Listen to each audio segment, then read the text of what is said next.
You are listening to the Horse Radio Network, part of the Equine Network family. What a beautiful day for horses in the morning. You are listening to the #1 horse podcast in the world. Here is your entertaining look at the horse world and the people in it.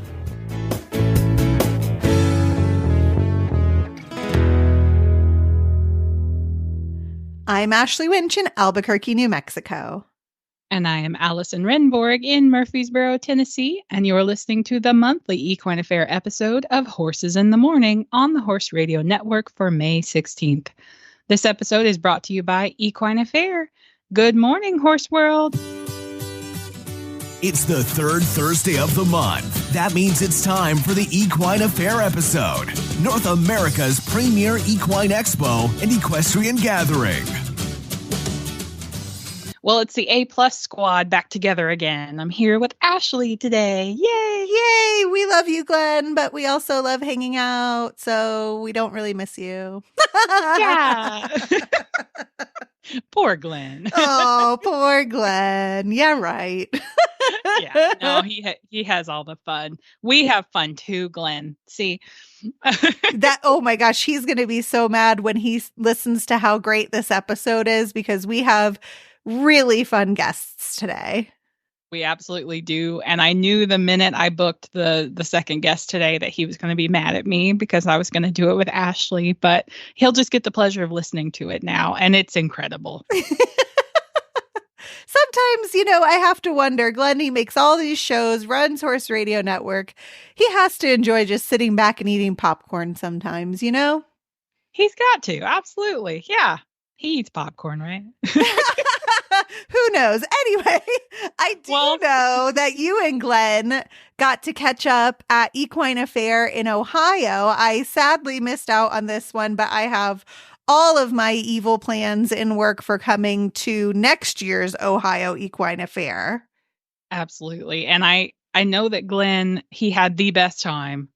We had a great time together, but then every time I saw him, he was just beaming because he had just run into another listener or another auditor. And he told me later that I think that was the most listeners and auditors he's ever encountered at one event before. Yeah, that's what he had mentioned the same to me. And it's just, it's so neat. Like, I got to meet our auditors on the cruise earlier in the year, and it's like meeting all of your friends from summer camp is the best way I can explain it. It's just like, oh my gosh, you like what I like. We're best friends. It's so energizing. And I know that he was absolutely flying high, feeling the love at Equine Affaire. Absolutely. And I think that hopefully that solidified his plans to come back next year. So yes, you can come with him and we'll all have a ball. Absolutely. Because gosh knows, I love having him there. It's so much fun for me. We put out 3 shows, and I told him, and I think I said this at the time, it's the one time of day where I get to sit down for like an hour and a half. So I love it. I bet you get to catch up on your rest. You must have gotten mad steps in, I have to imagine. I did. I wore my smartwatch that I had gotten for Christmas pretty much just to wear at Equine Affaire because I was curious, and it's also just nice to have a watch on. But yeah, I got in some serious steps over the 4 days. Well, 5 or 6 counting setup and it's all that. But I'm running all the time, all day long. And so Glenn's always worried, like, are you sure we can steal you away from your stuff for the recording? And I'm like, yes, you can. You definitely can. Have a chair ready for me. I can drink my coffee and actually finish it while we're doing the podcast. It's great. But we had the best time. We had so many great guests and ran into so many listeners.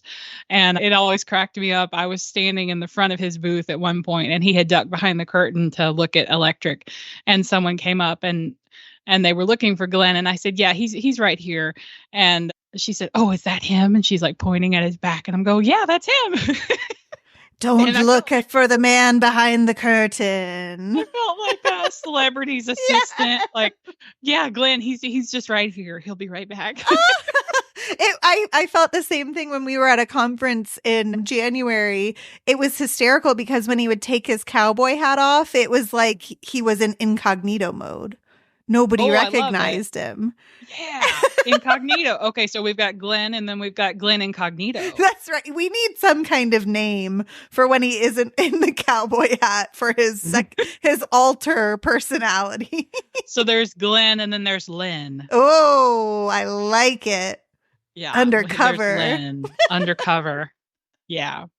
But no, it was the best time. And if you come next year, we'll have way too much fun. They'll have to like put a cap on it, Ashley. Guaranteed. Guaranteed. The three of us together will have a ball. But it was a great event. I was sharing with Ashley before the show. This is the first event where I felt like it all coalesced and came together, and I felt like I had it before getting there. And so it was such a great show. Everything went super, super smoothly. And then afterward, there's nothing like ending a good show and just going, yeah, that was a good one. I mean, you're 100% right. As someone in events, like that doesn't even happen. So the fact that you felt ahead of it and it was great and you ended with a great feeling, that just props to you, girlfriend. That goes to show job well done. Thank you. Yeah, it was great. And I'm not even really panicking about Massachusetts. I'm still feeling pretty good about Ohio and prepping for Massachusetts, but like not in panic mode yet. So this is sort of my happiest time of year. You just ride that wave, girlfriend. As far and as long as I can. That's right. Right to shore. Until I crash into the beach and get sand in my face.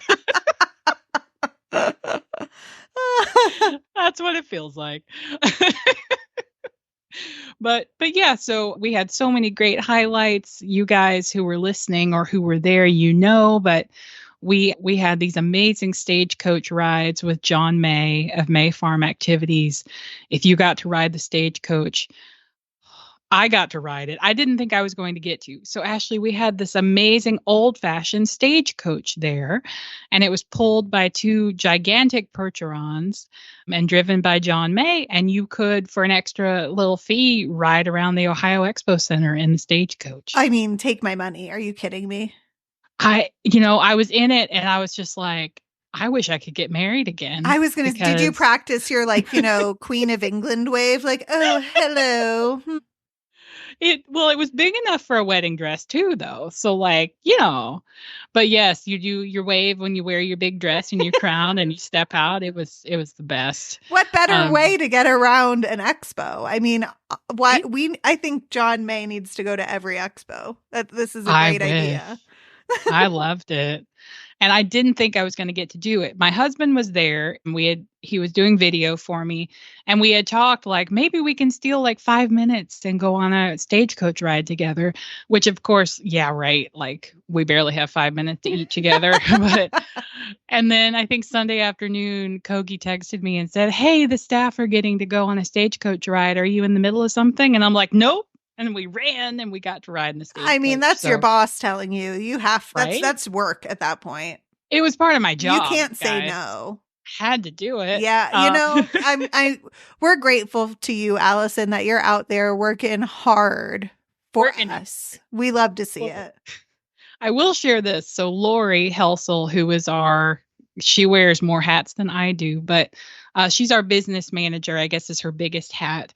But at the events, she is stuck in the show office all day, handling the phones, handling ticket orders, whatever you name it. She's stuck in the office all day.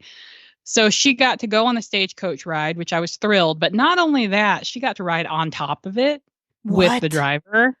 Yeah. Oh. And it was a gorgeous day. And when I saw her up there, my heart just soared because I was like, thank God. Lori gets a moment in the spotlight. She gets the unique experience. And then John handed her the reins and she might have almost crashed the wagon, but she didn't. But she didn't. And that's what counts.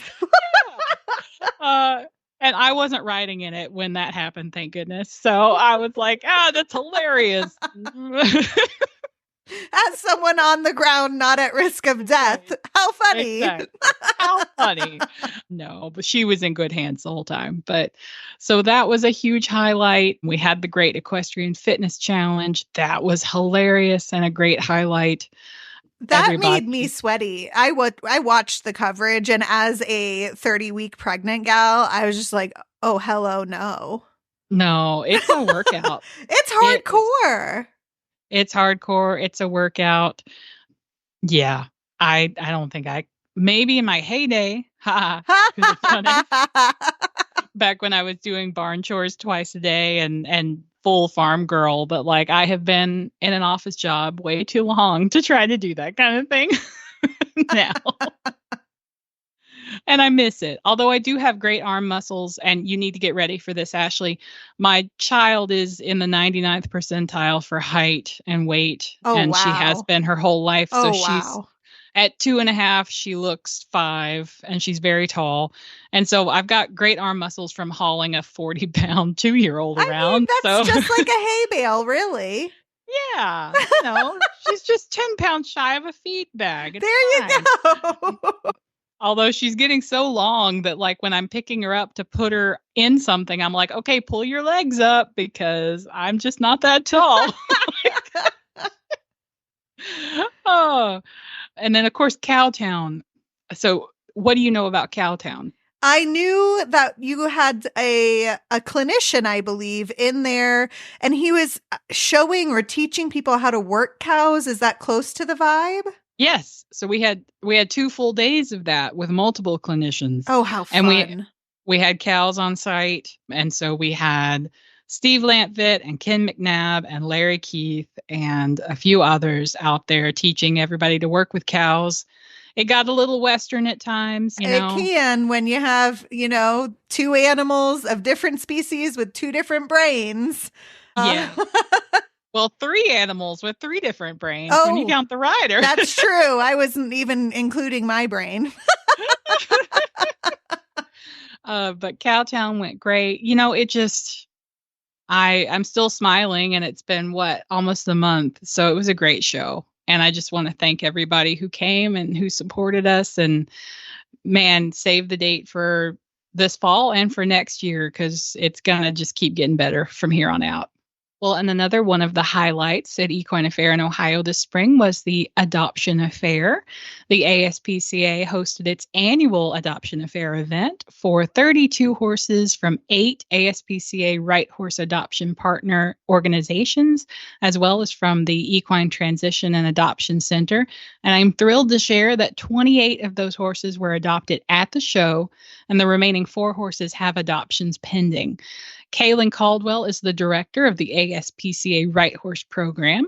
And because May is Adopt a Horse Month, she's here to tell us all about the impact of the Adoption Affaire and maybe convince you to adopt a new horse. Well, hi, Cailin. Welcome to the show. Thank you so much for having us. And thank you for hosting us just a few weeks ago at Equine Affaire. Yeah, it was a few weeks ago. Sometimes it feels like yesterday, and sometimes it feels like 3 months ago. I can't. Time is a thing. Oh, well, we're already looking ahead to November, so. Yes, we are. So you're here today, and I think the listeners are very familiar with you and with ASPCA at this point, because May is Adopt a Horse Month. Yay! You're here so that we can talk about the Adoption Fair. So let's talk a little bit about how the Adoption Affair at Equine Affaire went last month. Can you kind of give us the details?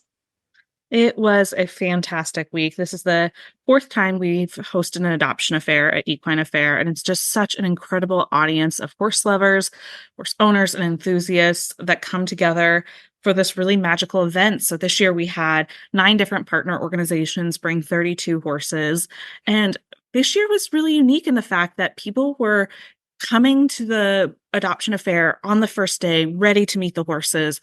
They wanted to adopt, which is a little bit of a shift. Many years, people come upon the adoption affair and get really excited and end up adopting. But it seems like every year, more and more people are actively planning to seek it out and find their right horse through adoption.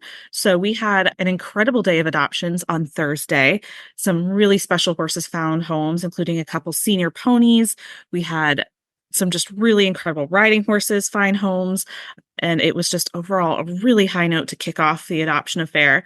And then that continued into Friday. We had several groups that had brought horses that had adopted all of their horses within the first 2 days. So then there was this really incredible spirit of camaraderie because everybody was invested in finding these horses great homes. So those that had adopted out all of their horses helped organizations that still had a few horses available for adoption prepare those horses to meet adopters. They talked to adopters and helped them find the horse they were looking for across the whole barn. So it was just a really powerful and inspiring event to see so many people excited to support adoption and learn more about it. And then all of these adoption organizations working cohesively as one team to find a home for the 32 horses that were there. And it worked. 28 horses found amazing homes through Equine Affaire. We saw many happy tears as adopters took the horses home. And on the other side of things, we just saw old adopters coming back, supporting the new adopters, talking to the new potential adopters about their experience adopting last year. So it was just a very special event of people coming together and collaborating and making new connections, all because they love these horses and want to see them find new homes. Well, and it's so fun. You guys do such a great job each year creating your little, I call it the orange corner. I think of it as the orange aisle in the barns because you guys have all the wonderful branding. You've got the great orange banners and the adoption bell, and it's so warm and happy over there. And the excitement is so palpable. Like even I remember I came over Wednesday when we were doing setup to talk with you guys and to just sort of, say hi. And it was exciting just being there the day before the event. Like everybody who was there was genuinely there because they're excited about finding new homes for these horses. And that's contagious. And so I just love that even though the adoption affair started in 2019 and then we had to take the little break due to COVID, it came back strong and people are, like you said, they're thinking ahead now. They're thinking, I want to go there and meet my right horse in the adoption corner. I just think that's such an awesome shift in mentality and thought. And I know I love to see it. And I know you guys have to love to see that. Yes. Yeah. Each adoption is such a special moment. The adopters ring what we call the adoption bell. So the whole barn hears that moment and comes around. There's a lot of people that gather to applaud and celebrate. And then we have an orange carpet the horse walks down. It's their first walk as a newly owned and adopted horse. So it's just a really, like you said, fun, emotional, like a joyful experience for everybody involved. And the onlookers get to be a part of that as well and part of that moment for that horse and that adopter. And it really, I think that just helps year after year continue to build that excitement and that understanding. And that's really, what the program looks to do broadly is make adoption a more popular way of acquiring a horse by making it cool and fun and showing people these amazing horses are here looking for homes. Absolutely. And you mentioned when you were doing your recap, this is a bit of a rewind, that on Thursday of Equine Affair, 2 senior ponies found a new home. And I was hoping we could tell that story. So do you want to tell it or do you want me to tell it? Oh, either way, it's just it still gives me goosebumps. Well, so I'll start and then you can hop in. So the listeners might not know, or maybe I did mention it during the show when we were recording at Equine Affair, but on Thursday of the show, Chad and Coagi, who are the owners of Equine Affair, and Alyssa and I were doing our walk through the trade show, kind of doing the best booth tour, looking for best booths. And while we were walking along, Chad mentioned to me that he really wanted a miniature pony. And I said, sort of just jokingly, well, I know of 2 really cute little miniature ponies who are over in the Adoption Affair. We could stop by over there when we're doing the tour and you could meet them. And he said, yeah, let's do it. And I was just like, okay. And so we go and then we end up in the Adoption Affair. And then sure enough, Chad just like a beeline. We come to Cailin and I mentioned to her and then he heads over to that stall with Coagi and Cailin. Do you want to take it from there? I think, yeah, just sparks flew and magic happened. It was a very special pair of senior, somewhat bonded ponies. Cookie and Abrila were sharing a stall and they were available for adoption from West Virginia Horse Network. And it really didn't take long to see that these were the right ponies for Chad and Coagi. And they were actually the first adoption of the year. So that was a very special moment to celebrate both a double adoption, to know that they were staying within the Equine Affair family, And it was a pretty exciting way to kick off the festivities. It was wonderful. And, I think someone mentioned, because Chad was having to do a little fast talking with Coagi, because I don't think she was really thinking, oh yeah, we're going to adopt 2 ponies at this event. But she quickly fell in love with them too. And someone said, this is the first time we've seen a husband talking a wife into adopting. Usually it's the other way around, but I have these pictures on my phone. I took pictures of Coagi while she was meeting the ponies, and she fell in love immediately. So there wasn't too much persuading happening there. She was already hooked and she knew it. So oh, it was such a happy moment. And I've seen some updated photos of the ponies settling into their new home, and it looks like they have just, I mean, we all knew they were going to a fantastic home, and they look happier than could have even imagined. They hit the jackpot. I have asked her about them, and I got to post a picture, and they're having a great time. Chad wanted the ponies to keep his show mare company. And so the show mare fell in love with them too once they got home, and they're just a happy little herd now.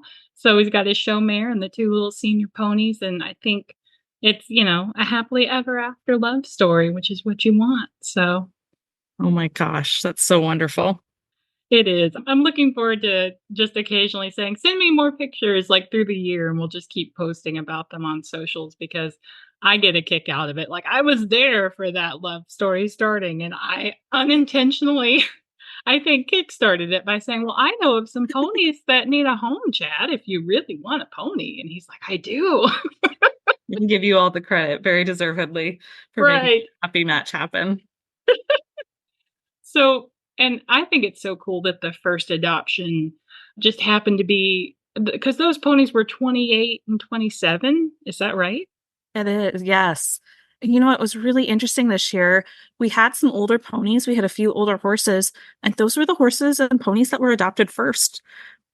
I think by Friday of Equine Affaire, pretty much all of our senior ponies and a couple of the senior horses had found homes.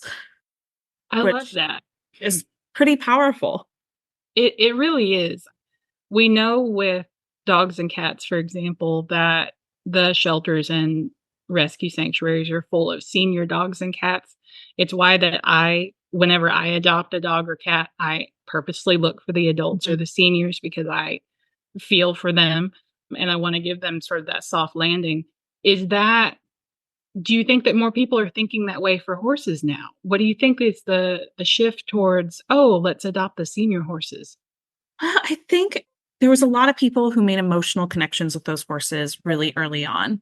So I think that was a big part of it. And those horses have so much wisdom to share. They have done a lot through their lives. They have, had likely a variety of different careers or in a really strong background. So they're great teachers for new horse owners or young horse owners. So that's really what we saw at Equine Affaire. There were quite a few people that were getting back into horses, getting into horses, young kids who were looking for their first pony. So the senior horses that had all that wisdom and love and experience to offer were really a great fit for those adopters. But then, on the flip side, we had a variety of different riding horses. We had horses present that were suited for competitive careers. They were recently retired standardbreds off the track. We had horses that were just experienced on the trails, trail masters, and quite a few horses that had all levels of experience under saddle. So adoptable horses, really, we always say, are just as diverse and versatile as a group of horses as any other group of horses you'd find. So it's interesting, that we had so many of those sweet senior horses adopted, but I really think it's because they are such a great way to get into horses for those first time or returning horse owners. And, adoption is also such a great avenue for that, because they are having a really supportive process of bringing that new horse home and gain a network through that adoption organization. So if they ever need help, if their circumstances ever change, they have that support network through adoption. So I think that's why we saw so many of these sweet older horses find these wonderful homes where they're going to go and teach someone the ropes or have an in-hand career. I know there was a couple of the ponies that were adopted that were going to go do some obstacles and in-hand trail classes. So it was really exciting to see. Oh, that's awesome. I love that. I love the idea of a senior pony at an adoption affair, and then he goes home with a young girl or a young boy, and suddenly he's got this whole new career. And And someone to spoil them every single day. Yeah, it's the best. But you're totally right. It's not just senior ponies who are adoptable. There's all kinds of horses that just end up in bad situations, and then they're lucky enough that a rescue organization or an individual, pulls them out, and then they end up being rehabbed and adoptable, and they can go on and do amazing things with new owners. It I know, for example, Kevy Goslin adopted a couple of horses at Equine Affaire, and then she brought them back the following year to ride with a pro, to ride in the clinics. I think that's so cool. Yeah. We saw a lot of past adopters at Equine Affaire this year with their horses being ridden in the clinics. We had one past adopter from last year stop by and show us the belt buckle her horse had won her. It was her first belt buckle. So yeah, these horses are going out to a variety of different homes and excelling in that home, whatever that person was looking for. So it's really neat to see. And, one thing we found is almost every single horse needs support through an adoption organization due to no fault of their own. It's usually something that happened in the owner's life, like a life change or something that ultimately was why that horse needed that help transitioning through adoption to a new home. So these horses really are incredible horses that can go on to a variety of different lives, whether it's companionship for both horse and human or at a very high competitive level. We have stories of adopted horses winning USEF year-end awards. We have a horse that we have celebrated before that's won between Pinto World and Western Dressage Association. I believe they're up to 15 world championships now. So again, it just shows the versatility of these horses, and we had that versatility represented at Equine Affaire. It's really wonderful to see that no matter what someone's looking for, they can hopefully find the right horse through adoption and through the Adoption Affaire. Exactly. And so, of course, the Adoption Affaire is happening at our events, but then how can people learn about the horses that are up for adoption throughout the year? Is there an opportunity for people to adopt anytime, not just at Equine Affaire? Yes. Well, we'd love to see anybody come to Equine Affaire. It is such a great event for so many reasons, and the Adoption Affaire is a great way to ask all the questions and meet a variety of horses in one place. But we also have a website called myrighthorse.org, where all of our adoption partners, so those are organizations we work with very closely, list their available horses. And at any given time, there's between 700 and 1,000 horses throughout the country. So you can search by breed, age, discipline. And then we even have a program that if you find your right horse and it's on a different coast and transport is a barrier, we have a program that can help offset some of that, because we believe the right horse is never in the wrong spot. So encourage anybody who's looking for a horse, or if you know someone looking for a horse, to encourage them to check out myrighthorse.org.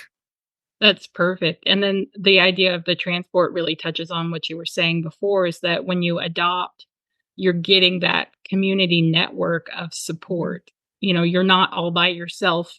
Like, for example, I remember buying my second horse. The gentleman trailered him to my barn and dropped him off, and that was it. It was me and the horse and my support system. But like that, there was no, there was no talking to the owner after that. I was the owner.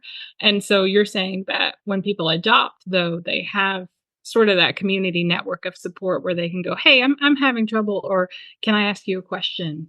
Is that what you're? Yeah. There's so many benefits through the process. But then once you've adopted, the adoption organizations want to make sure it's a great match for you and your horse.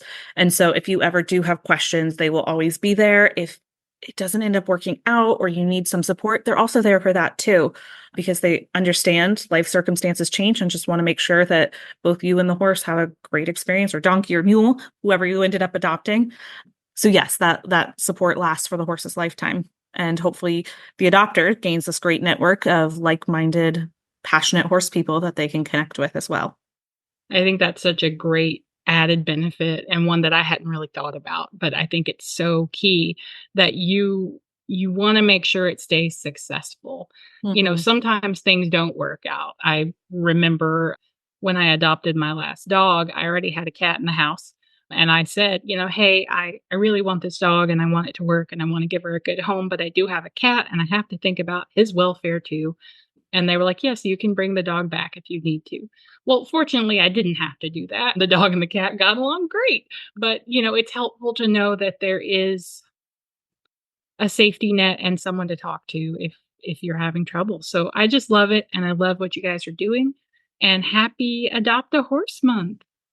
Thank you. Likewise, happy Adopt a Horse Month. And Equine Affaire is one of our wonderful industry partners, and we just thank you for the opportunity to bring the Adoption Affair to this audience. It's been really powerful and really opening minds to equine adoption and changing the lives of horses.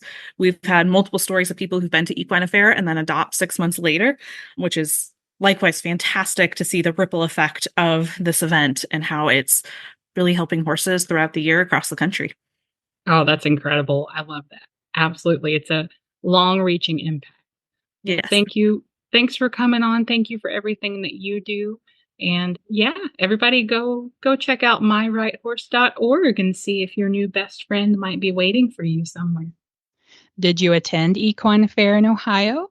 If you did, would you mind sharing your opinion with us?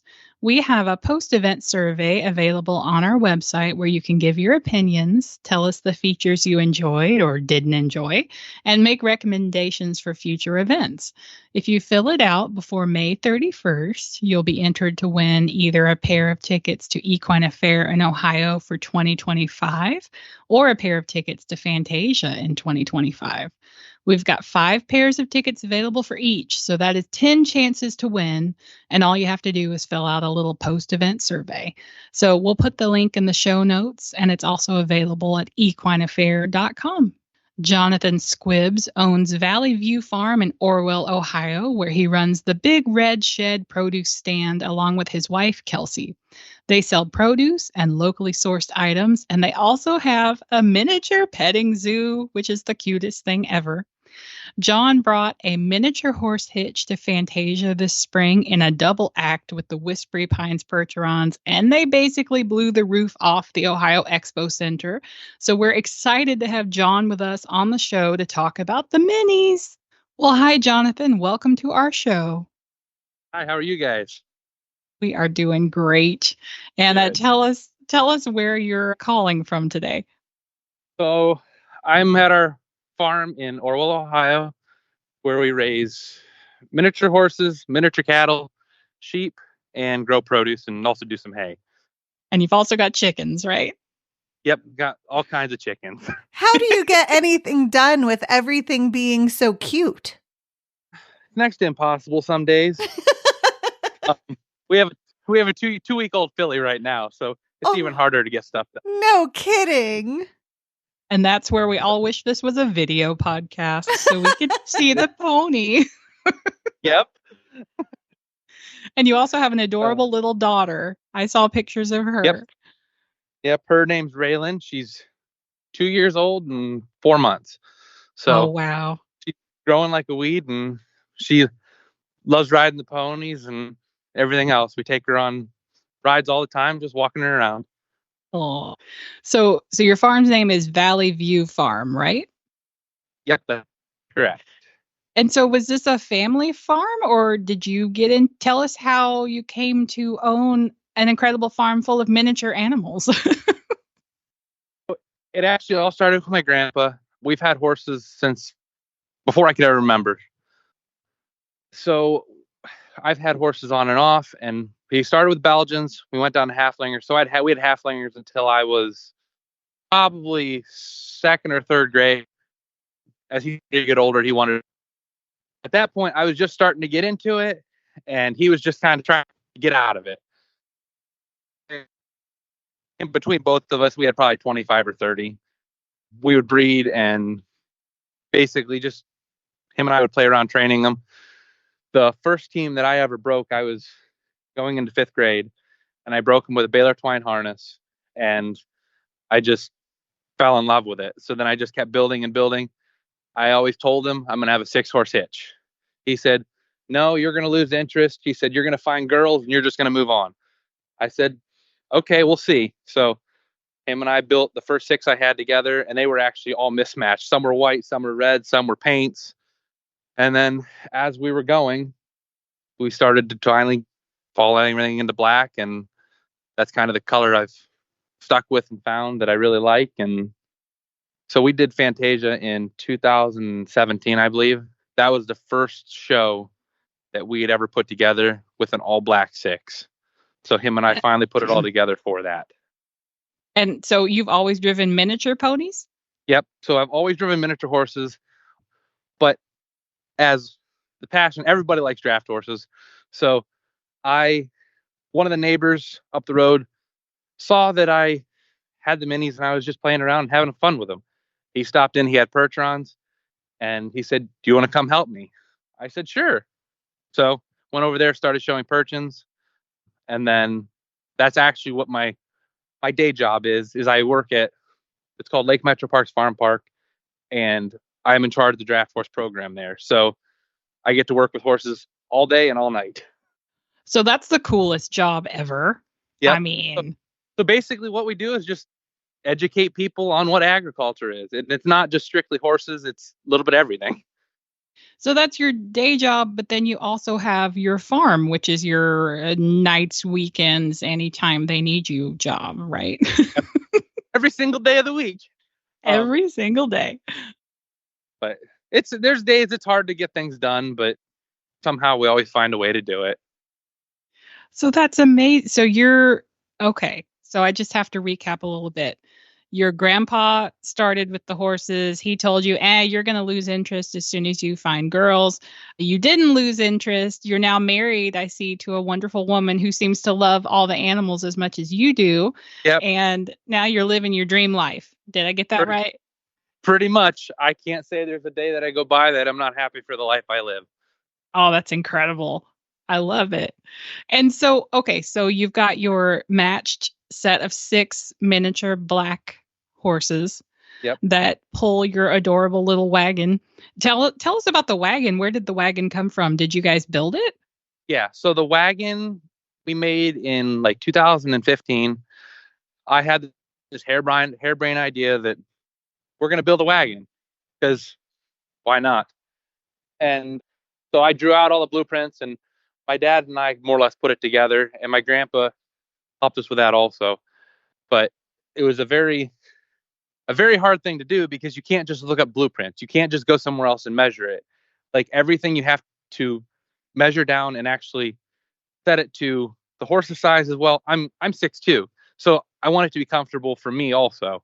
So there's a lot that went to play in it beyond just putting it together. So, okay, so you're 6'2", and you started with Belgians and then Halflingers, and then you wanted to go even smaller. Did you just like the long and the short of it, or like, why minis?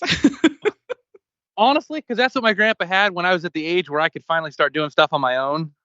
And that's kind of what I took off with. If we had bigger horses, I probably would have stuck with them too. I don't know. It just, and plus I like them. I like the minis now because I have them all. So why not just keep going with them? I like your attitude. Now, so do you ever hurt your back having to, because I've seen pictures, our photographer got great pictures of you basically crouching down with your minis to harness them before Fantasia. So does it ever hurt your back? Yes, it does. Quite often. But that's all right though, as long as you like what you're doing. Well, absolutely. And you clearly hate it. Like it's the worst thing you've ever done. Exactly. I don't want to do it anymore. So for our listeners who didn't see it, and if you didn't see it, you'll probably have a chance to see it in Massachusetts. But basically, Johnathan brought his adorable 6 black miniature horse hitch and wagon to Equine Affaire, and then did a double act with the Whispery Pines percherons. So we had the massive black horses, and then we had the itty bitty tiny black horses, and they were all in the ring together, and it was the most adorable thing I have ever seen. I think the roof came off the Ohio Expo Center when you guys came in. What did that feel like for you? It's one of the feelings that you almost can't really explain. Before you go in, you feel like you're going to throw up because you got all these people looking at you. And then once you hit the arena, your stomach kind of falls out, and then you just do what you're good at. I love it. Just like with a horse show, right? Like, exactly. You feel like you're going to throw up, and then you just go do what you're supposed to do. Yeah, you just black out, and then next thing you know, you're out of the arena, and it's done. Pretty much. And so the two that I had in the lead, that was their first ever like big experience. No. They had both been to the county fairs. They had both been to like little things, but never something to that caliber. So it would have been the horse in the right lead. He is actually one of my friend's horses. My mare, the one that had the baby, I bred her before knew we were going to be going to Fantasia. So, she was due during Fantasia. You had a 7-horse hitch, right? Pretty much. So we pulled her out, and right. I borrowed this horse from one of my friends. And here's the real kicker. He's actually gray. We dyed him so he matched the rest of them when he went in. No, really? So every one of them were black on purpose. That's showbiz, baby. But I've never tied a horse before, but I figured, you know what? Let's give it a shot. And so it worked. Hey, you fooled me. I didn't see a gray. I saw black horses, so it worked. I brought him home the next day. I wanted to see how well the dye works. So I clipped off all his long hair. They're still gray underneath. Oh. He probably felt very distinguished. Exactly. The lady that come and help me, her name's Darlene. She sent him down to me, and I said, I'm going to dye him black for this. She said, okay, go for it. But she's like, I'm going to be able to tell them apart. We got in the trailer. She hauled him down for me. She looked in the trailer. She's like, where's my horse? Oh. I said, figure out which one it is. So I must have did an all right job. You must have. That's amazing. I can say I've never heard of anyone dyeing a horse. Have you heard of that, Ashley? No, but I'm here for it. I listen, you got to do what you got to do for the fans. It's actually very common in the draft horse world. Oh, to dye is everything. Yeah. Oh, okay. Well, that explains it. Yep. Now, you know what? Now, next time I'm with the Whispery Pines Percherons, though, I'm going to be like, did you dye these black? Are they really black, Kelly? I think they do, but I know some people that do. Yeah. We need to see your roots. We need to see. We want proof. Now we're in the know. It's dangerous. Yep. Yeah. Oh, that's incredible. Oh, gosh. Do you have questions for him, Ashley? I'm just still mind blown by the dye job. You know, I did see this video multiple times. It came across my feed, and I mean, I would go so far as to call it viral. Allison, is it true we have nearly 1 million views on Instagram? Yes. So, Johnathan, I took a video. I happened to be outside during, I want to say, the Friday night Fantasia. And it was after you and the Percherons had left the arena. And you're trotting from the Coliseum to the barn. And I just whipped out my phone and I took a video, short, like 6, 7, 8 seconds. And it's adorable. You know, you hear the little tiny clip clops and the jingling and the harness and everything. And I put that on our Instagram, on our Equine Affaire Instagram, like I think a couple weeks later. Johnathan, it's at over 800,000 views. That's awesome. You are famous. Thank you. You and your faux black miniature horse. Yeah. Yeah, I won't put that in there, but but no, it's climbing every day, and it's actually, I'm driving my husband crazy because I'll just shout out a random number. I'll be like, it's at 175. It's at 475. It's at 550. And he's just like, yay, every time because, you know, it makes me happy. But yeah, over 800,000 views. You're viral. It's the craziest thing. And it's the content that the world needs, you know? Yeah. 100%. They didn't know they needed it until you brought it to them. There's not many people that have minis that they hitch together like that. Like, there's very few you can actually find. I mean, I know of 2, maybe 3 other ones in the country that can even do that kind of stuff. Well, and so let's talk about, how do you train them to do that? So just being young and oblivious, I guess. I didn't really know what I was doing when I first started. I just kind of wung it and figured I'll figure it out at some point.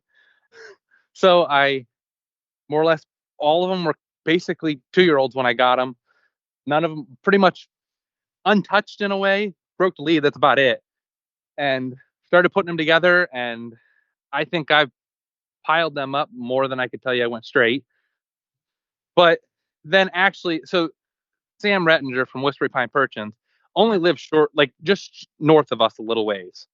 So when I started helping the draft horse world, that's when I really kind of started to figure it out, because I was helping someone else, but Sam was also there all along. Like, hey, why don't you try this? This might work a little better.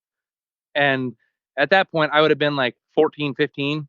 So very impressionative. And like, Sam was a role model. Like, I looked up to him because he does a phenomenal job.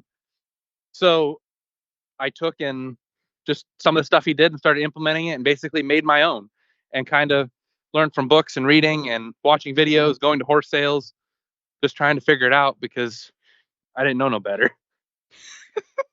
We love your honesty and attitude, John. And may I say, spoken like a true horseman, because I am not convinced that any of us fully know what we're doing all the time. You got to start somewhere. And I just love your attitude towards all of this. It is so refreshing. I think I just wung it is my new catchphrase. Like, anytime anyone asks me how did I start something, I'll say, "Oh, I just wung it," like Johnathan Squibbs. That's all. Now he's famous. So the viral sensation, Johnathan Squibbs. Well, and I love that. I didn't know that Sam helped you and kind of mentored you in that either. So like how even cooler then that you guys are in the double act now. So like you get to drive with him, and that's so cool. What a great story. Yeah, they're awesome people. I mean, I can't say anything bad about them. Nope, you can't. They're amazing.